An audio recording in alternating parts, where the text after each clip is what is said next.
తరుగు తక్కువ బంగారం ఎక్కువ. BNR golden diamonds, Vijayawada, Bengaluru, Vizag. Roshan గారు ఆ మహిళలకి ఖచ్చితంగా 20 మిషన్లు నేనైతే ఖచ్చితంగా వాళ్ళకైతే నేను డొనేట్ చేస్తాను. థ్యాంక్ యూ అండి, థ్యాంక్ యూ సో మచ్ అండి.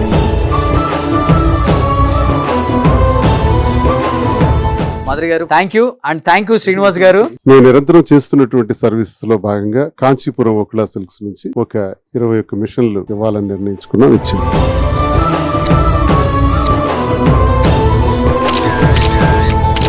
ఒంటరి మహిళలకి నిజంగా పెద్దన్న పాత్ర పోషించి ఒక తమ్ముడిగా ఒక అన్నగా ముందుకొచ్చిన రోషన్ గారికి నిజంగా మా అందరి ఆయుష్ పోసుకొని మీరు నిండు 100 ఉండాలండి.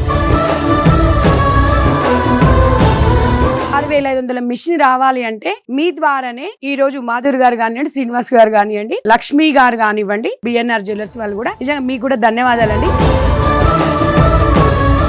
రోషన్ గారి కుటుంబానికి ఆయన గల తల్లిదండ్రులకు చెప్పాలి ముందు, ఎందుకంటే ఏదున్నా నిర్భయంగా చెప్పేస్తారు, మనసులో ఏది ఉంచుకోరు. నిజంగా ఇది జరగాలి వాళ్ళకని నిజంగా ఒక రియల్ హీరోగా ముందుకు వచ్చినందుకు ధన్యవాదాలు తెలుపుకుంటూ థ్యాంక్ యూ అండి. థ్యాంక్ యూ రోషన్ గారు. మాకన్నా చిన్న ఏజ్ అయినా కూడా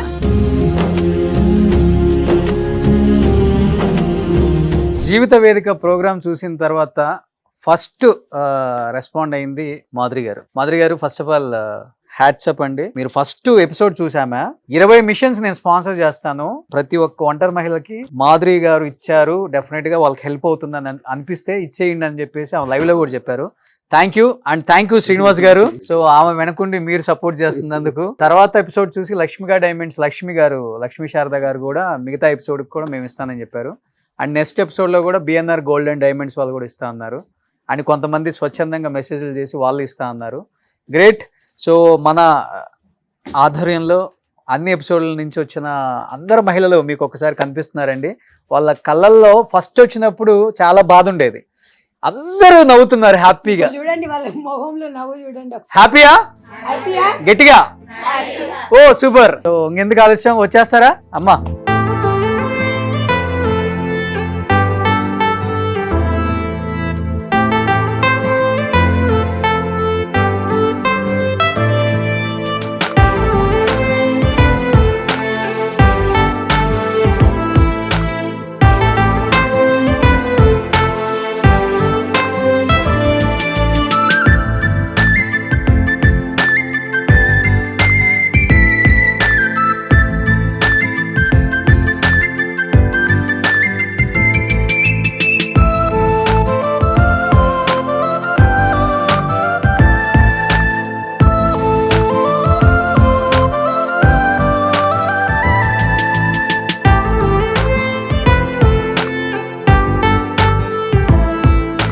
శ్రీనివాస్ గారు ఆల్రెడీ గవర్నమెంట్ లో ఒక పార్ట్ ఉన్నారు కాబట్టి, రాజశేఖర రెడ్డి గారి దగ్గర నుంచి చూస్తున్నారు కాబట్టి, సార్ ఎందుకు ఈ ఒంటరి మహిళల్ని అప్పుల్లో ఐడెంటిఫై చేశారు కానీ ఇప్పుడు పట్టించుకోవట్లేదన్న ఒక ఉంది, బట్ ఏం చెప్తారు మీరు? రోషన్ గారు ఈ రోజు మంచి కార్యక్రమం చేశారు, జీవిత వేదిక.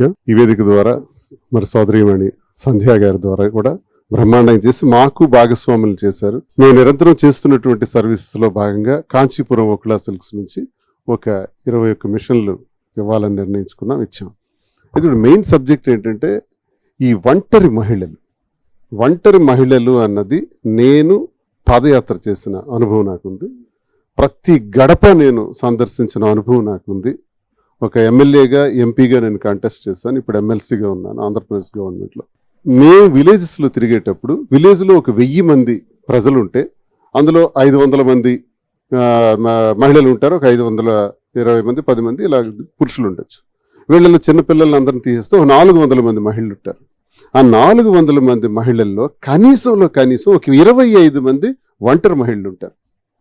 నేను లిటరల్గా నేను చూసి పరిశీలించింది, నేను వ్యక్తిగతంగా చూసినటువంటి అనుభవం ఇది. ఈ అనుభవంతో నా ఉద్దేశం ఏంటంటే ఇది రాష్ట్రాలకే కాదు దేశం మొత్తం ఈ సమస్య ఉంది.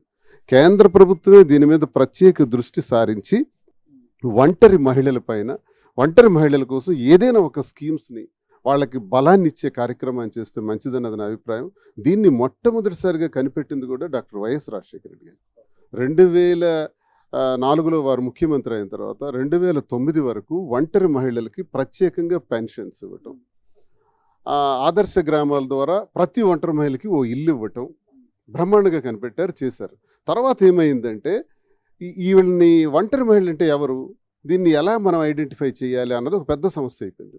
ఒంటరి మహిళలు అంటే భర్త ఉండకూడదు అంటే భర్త ఉంటాడు, ఉండే హింసిస్తాడు, ఉండి లేనట్టే ఉంటుంది, విపరీతంగా తాగుతాడు, మద్యం సేవిస్తాడు, కొడతాడు, అల్లరి పెడతాడు, సంపాదన ఉండదు. నిన్ననే నేను మా కాన్స్టిట్యున్సీలో ఒక పెళ్లికి వెళ్ళి వచ్చాను. ఆ తల్లి చెప్పకూడదు, అసలు చాలా తక్కువ వయసులో మ్యారేజ్ చేసేసింది. ఎందుకంటే భర్త బాధ భరించలేక ఏదో ఒక సంబంధం వస్తే పెళ్లి ఆ పాపకిచ్చి పెళ్లి చేసేసింది. ఎందుకంటే సంపాదన లేదు, భర్త బ్రతికున్నాడు, ఆటో డ్రైవర్, కానీ తాగి ఆ ఇంటిని నాశనం చేస్తున్నాడు, కుటుంబానికి ఉపయోగపడ్డు. ఇలాంటి పరిస్థితులు ఆవిడ ఒంటరి మహిళే. వీళ్ళందరికీ భర్తలు ఉండొచ్చు, కానీ వీళ్ళు ఒంటరి మహిళలు. వీళ్ళకి భర్తలు ఉండి కూడా ఉండనట్టే, ఉండి కూడా ప్రయోజనం లేదు. పిల్లల్ని పోషించుకుంటా, కూలి పనులు చేసుకుంటా నానా అష్టకష్టాలు పడుతున్నారు. వీళ్ళని ఐడెంటిఫై చేసి ప్రతి పంచాయతీ గ్రామంలో కూడా ఖచ్చితంగా వీళ్ళకి స్కీమ్స్ అలౌ చేయాలి. వీళ్ళకి ఇల్లు ఇవ్వాలి, ఫస్ట్ ఖచ్చితంగా ముందు ఇల్లు ఇవ్వాలి. ప్రతి నెల మనం వికలాంగుడికి ఎలా పెన్షన్ ఇస్తున్నాం, లేదా వృద్ధులకు ఎలా పెన్షన్ ఇస్తున్నాం, వితంతువులకు ఎలా పెన్షన్ ఇస్తున్నాం, అలాగే వీళ్ళకి ఒంటరి మహిళలకు కూడా పెన్షన్ ఇవ్వాలి. ఇది తర్వాత జగన్మోహన్ రెడ్డి గారు బ్రహ్మాండంగా ఏపీలో చేశారు. జగన్మోహన్ రెడ్డి గారి కాలంలో జరగడానికి కారణం ఏంటంటే వాలంటీర్ సిస్టమ్. ప్రతి 50 ఏళ్లకు వాలంటీర్ ఉండేవాడు. ఆ వాలంటీర్ ఆ 50 ఏళ్లలో ఎవరు ఒంటరి మహిళలు అనేది ఐడెంటిఫై చేసేవాడు. ఆయన సెక్రటరీకి ఇచ్చేవాడు, సెక్రటరీ అప్రూవల్ చేసి గవర్నమెంట్కి పంపించేవాడు. ఖచ్చితంగా వాళ్ళకి స్కీమ్ వచ్చేది, ఇల్లు వచ్చేది, పెన్షన్ వచ్చేది. ఇలాంటి పద్ధతులు అవలంబిస్తే ఖచ్చితంగా ప్రభుత్వం వేల కోట్లు, లక్షల కోట్లు ప్రజా శ్రేయస్సు కోసం ఉపయోగిస్తుంది, ఖర్చు పెడుతుంది ప్రభుత్వం. కేంద్ర ప్రభుత్వాలు కానీ రాష్ట్ర ప్రభుత్వాలు కానీ పెడుతున్న దాంట్లో సరైన పద్ధతుల్లో రీచ్ అయ్యే విధానంలో మనకు లోపాలు ఉన్నాయి, వ్యవస్థలో లోపాలు ఉన్నాయి. ఎందుకు మనం ఇప్పుడు ఒక మహిళ ఉన్నారమ్మా, ఈ మహిళకి భర్త ఉన్నారమ్మా, భర్త ఉండేటప్పుడు ఉండి కూడా ప్రయోజనం లేదు. ఆమెను ఒంటరి మహిళగా మనం గుర్తించాలి. ఎలా గుర్తించాలి? భర్త ఉన్నప్పుడు ఎలా గుర్తించగలం? కానీ భర్త ఆమెకు సక్రమంగా చూడట్లేదని కంప్లైంట్ ఉందా, సబ్ ఇన్స్పెక్టర్ రిపోర్ట్ తీసుకోండి, ఆ ఊర్లో పెద్ద మనుషుల రిపోర్ట్ తీసుకోండి, సెక్రటరీ రిపోర్ట్ తీసుకోండి. ఆమెకు ఏ ప్రయోజనం లేదండి, ఇల్లు లేదండి, పిల్లలతో చాలా కష్టాలు పడుతుంది, ఆమెకు ఒక స్కీమ్ ఇవ్వండి, ఇల్లు ఇవ్వండి అని చెప్పేటట్టు ఒంటరి మహిళగా గుర్తిస్తే ఆమెకు స్కీమ్స్ ఆటోమేటిక్గా వస్తాయి. రాష్ట్ర ప్రభుత్వాలు ఖచ్చితంగా ఒంటరి మహిళలకి ఒక ప్రత్యేకమైనటువంటి బాధ్యత వహించాలి. ఈ స్కీమ్ని ప్రత్యేక బాధ్యతతో ప్రతి ఒక్క ఒంటరి మహిళకు కూడా అందేటట్టు చేయాలి. దీన్ని కమిటీల ద్వారా కానీ, గ్రామ పెద్దల ద్వారా కానీ, ఆ సర్పంచ్ వార్డు మెంబర్ల ద్వారా కానీ, ఎంపీటీసీల ద్వారా కానీ, ఎంపీపీలు జెడ్పీటీసీల ద్వారా కానీ, అవసరమైతే కలెక్టర్, అడ్మినిస్ట్రేషన్, ఎంపీడీఓ ఉంటారు, ఎంఆర్ఓ ఉంటారు, వీళ్ళందరి ద్వారా కానీ ఐడెంటిఫై చేసి, గ్రామంలోకి వెళ్ళి ఐడెంటిఫై చేసి వీళ్ళు ఒంటరి మహిళ అని గవర్నమెంట్కి ఆధార్ కార్డుతో ఆ నెంబర్తో మనం రికగ్నిషన్ ఇస్తే, గుర్తిస్తే తప్పకుండా ఆ స్కీమ్ వస్తుంది. ప్రభుత్వాలు పెడుతున్నటువంటి ఖర్చులు ఒంటరి మహిళకి వెళ్ళట్లేదు, ఆ ఫైనాన్స్ ఆర్థిక పరమైనటువంటి సహకారం. కాబట్టి ఒంటరి మహిళల తరఫున నేను బాధపడిన రోజులు చాలా ఉన్నాయి. రాజశేఖర రెడ్డి గారు చేసిన పనికి చాలా సంతృప్తి చెందిన సందర్భాలు ఉన్నాయి. జగనన్న ప్రభుత్వంలో కూడా ఇవి ఖచ్చితంగా గట్టిగా చేయగలిగినాం. ఇప్పుడు మళ్ళీ కొంచెం సరిగ్గా జరగట్లేదని నేను వింటున్నాను. వాలంటరీ వ్యవస్థ తీసేసినారు కాబట్టి మళ్ళీ ప్రాబ్లమ్స్ వచ్చినాయి. కాబట్టి ఏ రాష్ట్రమైనా సరే ఇది అవలంబించాలి. కేంద్ర ప్రభుత్వం ప్రత్యేక దృష్టి ఒంటరి మహిళల మీద పెడితే బాగుంటుందండి. ఎంజీఎన్ఆర్ఈజీఎస్ ద్వారా కొన్ని పనులకి వెళ్ళగలుగుతున్నారు. కేంద్ర ప్రభుత్వం నుంచి జరుగుతున్నటువంటి సహకారం ఆ మాత్రం ఉంది. ఉపాధి హామీ పనులకి వెళ్తున్నారు, పని చేసుకుని వస్తున్నారు. కానీ అది చాలదు, అది కూలి పనిగానే మిగిలిపోతుంది. వాళ్ళకి ఇల్లు లేదు, పిల్లలకు చదివించుకోవడానికి అవకాశం లేదు. ఇవన్నీ బాధ్యతలన్నీ ప్రభుత్వం చేపట్టాలని నేను కోరుకుంటున్నాను. ఇంకొకటి ఏంటంటే ఆంధ్రప్రదేశ్ నుంచి కూడా ఆల్మోస్ట్ ఒక 500-600 మంది మెసేజ్లు, కాల్స్ ఒంటరి మహిళలు. మేము అక్కడ ప్రోగ్రామ్ పెట్టాలి అంటే డెఫినెట్ గా చెట్ల కింద పెట్టాలి, అప్పుడే తెలుస్తుంది వాళ్ళ బాధ. ఆంధ్రప్రదేశ్ లో ఇబ్బంది చాలా ఎక్కువ ఉందండి. అక్క చెల్లెమ్మలందరికి కూడా నేను కోరుకునేది ఇదే, ధైర్యంగా ఉండాలని, అందరూ బాగుండాలని, తప్పకుండా ప్రతి మనిషికి ఒక మంచి రోజు ఉంటుందని, సక్సెస్ అవుతామని. పిల్లల్ని బాగా చదివించండి, ఉన్నత స్థాయికి తీసుకువెళ్ళండి.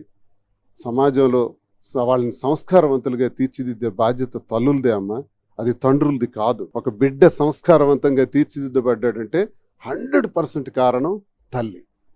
ఆ తల్లులే మీరు మానసిక క్షోభకు గురైతే మరి సమాజాన్ని ఎవరు కాపాడగలరు, ఎవరు నడిపించగలరు? ఆ బాధ్యత మీదే అని ఒక అన్నగా, నేను ఒక తమ్ముడిగా కోరుకుంటున్నాను. మాధురి గారు.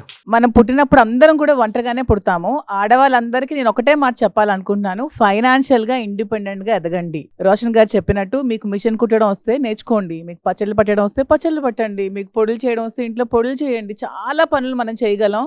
మగవాళ్ళే మనం పెంచక్కర్లేదు, మనం కూడా పెంచగలం మన పిల్లల్ని. మనం ఇండిపెండెంట్గా ఎదుగుతూ మన పిల్లల్ని పెంచుకుంటూ ముందుకెళ్దాం, మనకు నచ్చిన పని చేసుకుందాం. సో ఎవరి మీద డిపెండ్ అవ్వకండి, ఎవరో వస్తారని ఏదో చేస్తారని అసలు ఎదురు చూడొద్దు, శ్రీనివాస్ గారు చెప్పినట్టు. అండ్ మెయిన్ గవర్నమెంట్ ఎవరైనా మీకు ఓట్లు ఆడడానికి వచ్చినప్పుడు ముందు ఎదిరించండి. ఇందాక రోషన్ గారు ఇంటర్వ్యూ నేను చూశాను, ఫైట్ చేయండి మీ రైట్స్ కోసం. ఫైట్ చేస్తూ మీరు కష్టపడి మీ పిల్లల్ని పెంచుకోండి, ఎప్పుడు నిరాశ గురవ్వద్దు. అండ్ మెయిన్గా ఇంకొంత విషయం ఏం చెప్తున్నానంటే, చాలామంది టెంపుల్స్ కానీ వాటికని చాలా డొనేషన్స్ అవి చేస్తారు.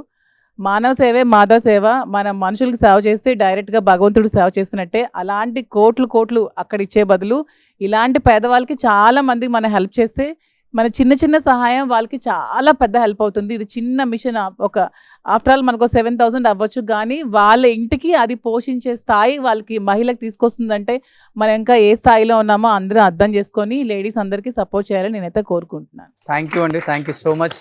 And thank you. And Jeevitha Vedika program చూస్తున్న అందరు వ్యూయర్స్కి, ఎస్పెషల్లీ ఎవరిని కించపరచాలనే ఉద్దేశం మాకైతే లేదు. ఏ గవర్నమెంట్ అయినా కానీ, ఎవరు అధికారంలోకి వచ్చినా కానీ మీ వంతుగా మీరు చేస్తున్నారు, కాదని చెప్పట్లేదు. కానీ ఎవరిని తగ్గించే ప్రయత్నం అయితే మా షోలో లేదు. ఒకే ఒక రిక్వెస్ట్, ఒంటరి మహిళలను ఐడెంటిఫై చేయండి. ఆయన చెప్పినట్లుగా రాజశేఖర రెడ్డి గారు ఒకప్పుడు ఐడెంటిఫై చేసి వాళ్ళకి ప్రతి పథకం ఇళ్ళలాగా చేశారు. ఇక్కడ ఉన్న ఒంటరి మహిళలకు ఎవరికి ఇల్లు లేవన్నా దయచేసి ఎమ్మెల్యేలను రిక్వెస్ట్ చేస్తున్నా, ముఖ్యమంత్రులను రిక్వెస్ట్ చేస్తున్నా, 2 రాష్ట్రాల ముఖ్యమంత్రులను కూడా మీకు ట్యాగ్ కూడా చేస్తాం. ఒక్కళ్ళకు కూడా ఇందిరమ్మ ఇల్లు రాలేదు. దయచేసి అర్థం చేసుకోండి వాళ్ళ బాధ. ఆంధ్రప్రదేశ్లో కూడా ఎంతోమంది ఇల్లులు రాని వాళ్ళు, స్థలాలు రాని వాళ్ళు కూడా ఉన్నారు, పెన్షన్స్ రాని వాళ్ళు కూడా ఉన్నారు. దయచేసి ఎమ్మెల్యేలకి మీరు ఒక అల్టిమేట్ జాబ్ చేసి డెఫినెట్గా ఒంటరి మహిళలను ఐడెంటిఫై చేయండి. ఎందుకంటే ఎన్నో సర్వేలు చేస్తున్నారు. ఈ సర్వే మీకు నథింగ్ 1 monthలో ఫినిష్ అవుతుంది మీరు అనుకుంటే. వీళ్ళందరికీ సపోర్ట్ చేస్తారని మనస్ఫూర్తిగా కోరుకుంటున్నాను. Thank you so much. అందరికీ నమస్తే అండి. నిజంగా మదర్ ఫౌండేషన్లో చాలా మందికి ఒంటరి మహిళలకి నిజంగా సుమన్ టీవీకి నిజంగా మేము మనస్ఫూర్తిగా ఒంటరి మహిళల తరపున ధన్యవాదాలు తెలుపుతున్నాం.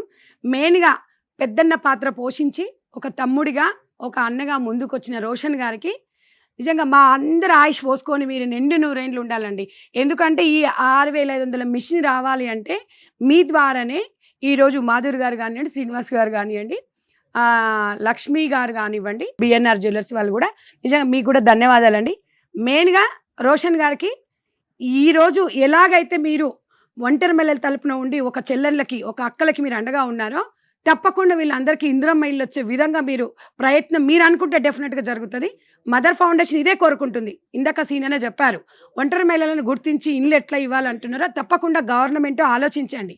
మేము ఎవరిని నిందించట్లేదు, మాకు తోసిన సహాయం మేము ఇలా ట్రైనింగ్ ఇస్తున్నాము. ఇవాళ మేము సైతం అని సుమన్ టీవీ వారు ముందుకు వచ్చి ఇక్కడ వాళ్ళ కష్టాలు వాళ్ళు నిజంగా కూడా ఎవరండి ఇవాళ రేపట్ల మా పక్కింటోళ్ళు ఎవరేమైపోతే ఏంటి అనే రోజులలో సుమన్ టీవీ హక్కున చేర్చుకొని వీళ్ళ కుట్టు మిషన్లు ఇస్తుందంటే అది మామూలు విషయం కాదండి. నిజంగా మనం సుమన్ టీవీకి అసలు ఎంత రుణపడినా తప్పు లేదండి. ఎందుకంటే ఇంత మంచి అవకాశాన్ని మాకు ఇచ్చినందుకు మీరు ఇంకా ముందుకెళ్ళాలి, సుమన్ టీవీ నిండు 100 ఇట్లాగే ముందుకెళ్ళాలని చెప్పేసి రోషన్ గారి కుటుంబానికి, ఆయన గల తల్లిదండ్రులకు చెప్పాలి ముందు. ఎందుకంటే ఏదున్నా నిర్భయంగా చెప్పేస్తారు, మనసులో ఏది ఉంచుకోరు. నిజంగా ఇది జరగాలి వాళ్ళకని నిజంగా ఒక రియల్ హీరోగా ముందుకు వచ్చినందుకు ధన్యవాదాలు తెలుపుకుంటూ, సీనియర్కి మాధురి గారికి అయితే నిజంగా కూడా మాకు నిజంగా ప్రత్యేకంగా మా మదర్ ఫౌండేషన్ మహిళలందరి తరపున ధన్యవాదాలు తెలుపుకుంటూ థ్యాంక్ యూ అండి. థ్యాంక్ యూ రోషన్ గారు. మాకన్నా చిన్న ఏజ్ అయినా కూడా నిజంగా ఈ ఒంటరి మహిళల బాధను మీరు అర్థం చేసుకుంటే నిజంగా మీరు హ్యాపీగా మీ కుటుంబం ఉండాలని మనస్ఫూర్తిగా చెప్పుకుంటున్నాను సార్. Thank you. ఫైనల్ గా చాలా చాలా చాలా చాలా సంతోషంగా ఉంది. ఇంతమంది మహిళలు వచ్చినప్పుడు ఈ షోలకి చాలా ఏడుస్తూ ఉన్నారు పాపం. ఈరోజు ఈ మిషన్లు తీసుకొని చాలా హ్యాపీగా వెళ్తున్నారు. చాలా మంది చెప్తారు జీవితం చాలా చిన్నది, ఉన్న దాంట్లోనే ఎంజాయ్ చేయాలని. నేను మాత్రం ఒప్పుకున్నది, జీవితం చాలా పెద్దది. ఎందుకంటే భూమి మీదకి వచ్చేటప్పుడు ఏడుస్తూనే వస్తాము, చచ్చేటప్పుడు కూడా ఏడుస్తూనే పోతాం, ఏదో ఒక రోగం వచ్చి మంచాన పడి. కానీ ఆ మధ్యలో ఉండేది చిన్నదని ఎవరు చెప్పారు? చాలా పెద్ద జీవితం. మనం each and every minute, every second enjoy చేస్తూ లైఫ్ని లీడ్ చేస్తే మాత్రం చాలా పెద్ద జీవితం మంది. ఆ జీవితాన్ని మీ అందరూ కూడా ఎంజాయ్ చేయాలని మనస్ఫూర్తిగా కోరుకుంటున్నానమ్మా. అందరూ ఒంటరి మహిళలు మీరు అనుకోవద్దు, మీరందరూ చాలా మంచి లైఫ్ లీడ్ చేస్తారు ఈ షో ద్వారా. అండ్ ఈ షోకి రావాలనుకున్న వాళ్ళు కూడా కింద స్క్రోల్ అవుతున్న నెంబర్కి కాల్ చేయొచ్చు, లేకపోతే మెసేజ్ పెట్టొచ్చు, మీకున్న ప్రాబ్లం చెప్పొచ్చు. డెఫినెట్గా మంచి జీవితాన్ని, ఎంతోమంది పెద్ద పెద్ద వాళ్ళు ఉన్నారు, వాళ్ళ త్రూ మేము హెల్ప్ చేస్తున్నాం కాబట్టి మీ జీవితం బాగుంటుందని నేను కోరుకుంటున్నాను. Especially BNR gold and diamonds Rohit Reddy గారు కావచ్చు అండ్ నాగిరెడ్డి గారు కావచ్చు, వీళ్ళ సపోర్ట్ మర్చిపోలేదన్నమాట. ఎవ్వరికి సహాయం కావాలన్నా కానీ మేము ఉన్నాము, మా తలుపు తట్టండి అని చెప్పేసి మరీ చెప్పారు. రోహిత్ చిన్న ఏజ్లోనే చాలా పెద్ద మనసు అతనికి. వాళ్ళ నాన్నగారు నాగిరెడ్డి గారు నేర్పించిన విలువలు ఈరోజు ఎంతో మందికి జీవన ఉపాధిగా మారింది. సో ఈ షో చూస్తున్న వాళ్ళకి, ఈ షోని సపోర్ట్ చేస్తున్న వాళ్ళకి, ఇంతమంది ఒంటరి మహిళలకి మేము ఉన్నామని భరోసా ఇచ్చే వాళ్ళందరికీ కూడా మరొకసారి చేతులు జోడించి నమస్కారం చేసుకుంటూ, జీవిత వేదిక షో ద్వారా, సుమన్ టీవీ ద్వారా మీ రోషన్ ఎప్పుడు రుణపడి ఉంటాడని మనస్ఫూర్తిగా కోరుకుంటున్నాను.